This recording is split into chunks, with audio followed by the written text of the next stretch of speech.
mga bebe loves! Ito ulit ang inyong Ate Rufa at third day namin ngayon dito sa Balisin at syempre hindi pa rin tapos ang ating vlog dahil mahaba pa ito guys!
Good morning guys, and this is our third day here in Balisin. Ang ganda dito sa pinuntahan namin. Actually, this is Balisin Village. This is called Balisin Village. Pero itong lugar na ito, yung part siya ng restaurant na, ayan, na Sala Resto. And the view is so, ang init to, so nice. Hindi siya makapture ng camera ko guys, pero ang ganda, sobrang ganda. Mas maano to, mas pino yung buhangin kaysa dun sa pinuntahan namin, yung niliguan namin kahapon ni nanay na dagat. Ito wala parang wala siyang lumot. Pero dun kahapon, parang ang dami kasing lumot doon kaya hindi kami naligo. Nagtampisaw lang kami ni Mudra. Yan, so guys, ayan, nakita nyo magapay yung mata ko. Kasi napuyat ako kagabi sa gig ni Rochelle. Kaya yan, inaantok pa nga ako, aga namin nagising, alas 6. And look at the beach, guys. So ganda. Kakasilaw nga lang. Ay, nandun yung shades ko sa bag ko. Si Rochelle nag-order na ng food namin. Ang ganda rito.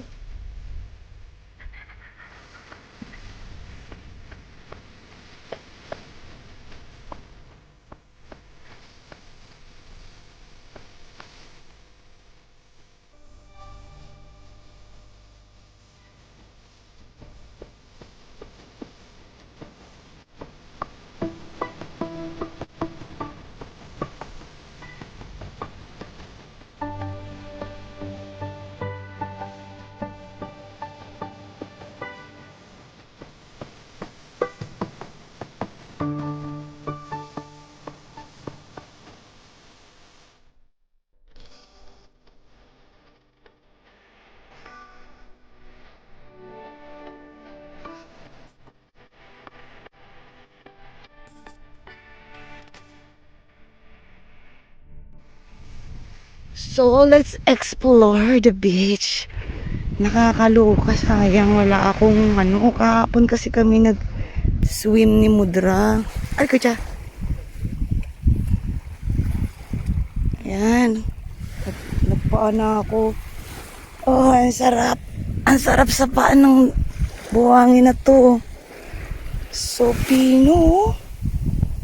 Grabe ka, Pino. Wow. Woo. Ang itim na lang po ako, grabe. Oh, lamig na tubig. Good morning, Philippines. Good morning. Still in Balisin, guys. I'm still in Balisin. Sarap. Ang ganda ng dagat dito sa parte na to. Kaysa yung kahapon na pinuntahan namin, dito daw yung pinakapino na buhangin. Ganda. Ganda, sobrang ganda, wala akong masabi. Parang gusto mo na lang araw-araw nandito ka. Sadly, uuwi na kami bukas, guys, and ninanamnam ko na tong buhangin dito. Para siyang ganito yung buhangin sa Boracay, kaya lang mas yung buhangin sa Boracay, mas wala ka talaga makikitang mga bato-bato na Ito kasi parang may konti pang mga bato-bato, pero powdery yung buhangin din dito. Sobrang ganda, parang ayoko nang umuwi. Sobrang ganda, parang ayoko nang umuwi, pero parang naiiyak ako ngayon kasi ang ganda-ganda talaga. Ang ganda ng kalikasan talaga. Sobrang blessed tayo sa mga dagat natin dito sa Pilipinas, guys.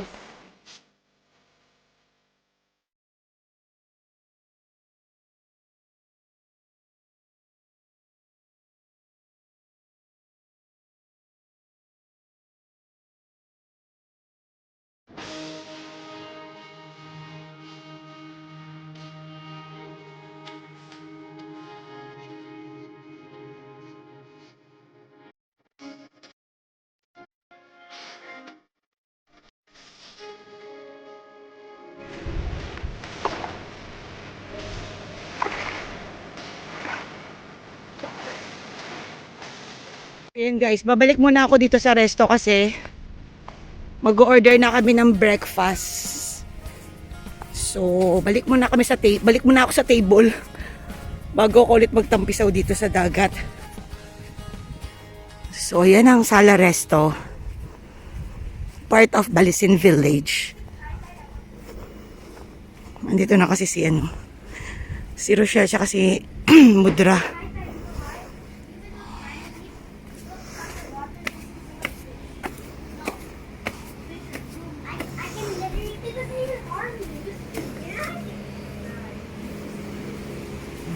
Sila. So, ito na yung in-order namin breakfast, guys. Ito yung sa akin, ham and egg omelette. Ayan, wala siyang kasamang rice. At ito yung kay Mudra, pancake with bacon. At itong kay Rochelle, ayan, tocino with egg. Ay, ang sarap-sarap dito sa Sala, guys. Hindi, akala nyo Sala to na Sala talaga. Hindi Sala Resto kasi to. Part siya ng Balisin Village. And, ayan. O, diba? Hiyahayang buhay.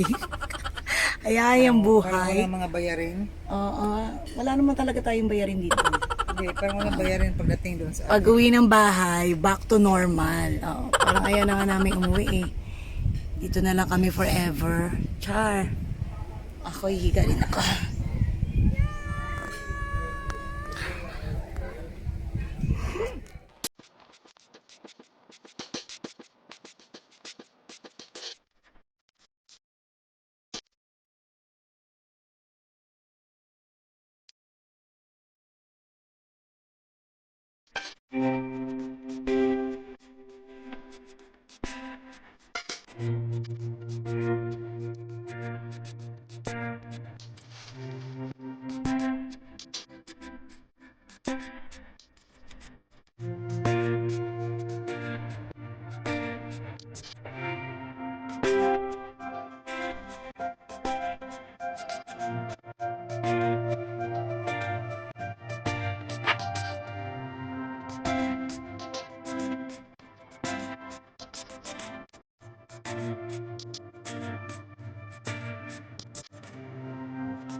I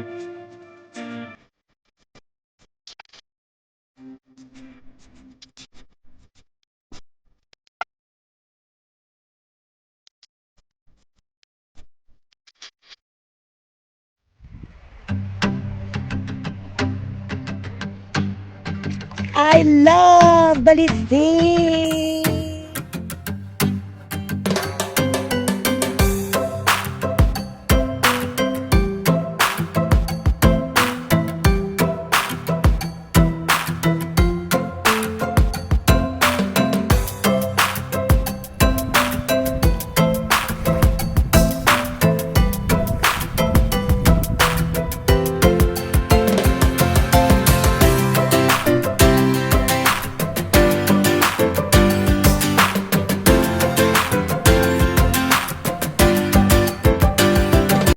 O ano, Nay, kamusta ka naman dyan? Hayahay ka ba dyan? Ha? Ano ba yan? May sunglass ka?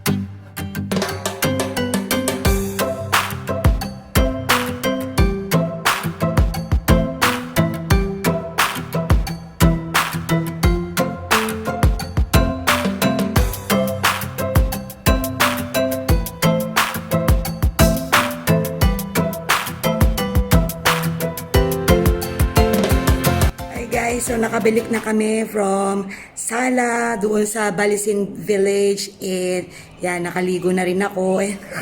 Sobrang sunog. Wala akong kilay oh. Sobrang nasunog ako pero it's okay kasi ngayon ko lang ulit na feel yung dagat after 3 years. Kasi 2019 di rin naman ako nakapagdagat eh. So after 3 years ngayon lang ako nakapagdagat ulit. So sobrang sarap kaya worth it itong